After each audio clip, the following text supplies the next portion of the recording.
Pediatric physical therapists work on a wide range of diseases as well as ages. It could range from working with preterm infants in the NICU and with a lot of positioning and things all the way up to 18, 25-year-olds and working on how they're going to transition into school, into college, or into the workforce.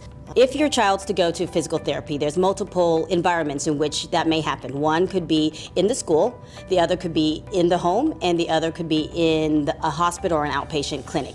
I think the most effective therapy has always involved families and caretakers. The more involved families are, the better the outcome actually becomes. So the beauty in pediatric physical therapy is I find it a very creative way of helping people move. If a therapist is working with a child and they look like they're having a really great time, it's actually really good therapy. Because what's happening in the therapist's mind is, how do I want this child to move? I want their quads to work. How do I get their quads to work? It's not like with adults, you could say, okay, do 15 wall squats, and we're going to strengthen these quad muscles. Instead, with kids, you have to be an animal, you have to be whatever it is you have to do, you have to jump, you have to integrate that into what they do, what kids consider fun. In pediatrics, there's a lot of understanding motor movements and how a child grows up. And part of growing up is not only learning motor skills, but as they get older and their body changes, how they move may change or what they need may change. And so as they transition from elementary school to middle school to high school, there are things that need to be adjusted.